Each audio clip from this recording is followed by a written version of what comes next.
নক্ষত্ৰ এ journey of লাইটৰ দ্বাৰা এক সজাগতামূলক অনুষ্ঠান সম্পন্ন 2024 চনৰ ডিসেম্বৰ মাহত প্ৰতিষ্ঠা লাভ কৰা নক্ষত্ৰ এ জাৰ্নি অফ লাইট হৈছে এক বেচৰকাৰী স্বেচ্ছাসেৱী অনুষ্ঠান। এই অনুষ্ঠানত জড়িত ব্যক্তিসকলে বিভিন্ন সময়ত শিক্ষা দীক্ষাৰ লগতে বহুতো সজাগতামূলক পদক্ষেপ হাতত লৈ আহিছে।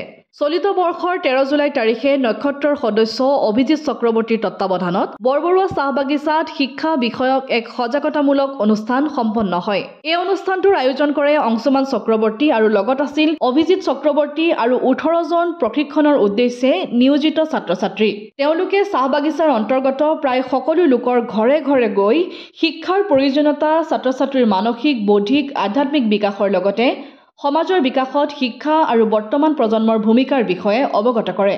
ইয়াৰ উপৰিও আনুষ্ঠানিক শিক্ষাৰ লগতে আনুষংগিক বিষয় যেনে গীত, নাট, বিভিন্ন বিষয়ৰ ব্যৱহাৰিক জ্ঞানৰ প্ৰয়োজনীয়তা আৰু প্ৰাসংগিকতাৰ ওপৰতো তেওঁলোকক জ্ঞাত কৰায়। এই সজাগতা অনুষ্ঠানটোত নক্ষত্ৰৰ সদস্যসকলে থলুৱা লোকসকলৰ পৰাও আশানুৰূপ সঁহাৰি লাভ কৰে।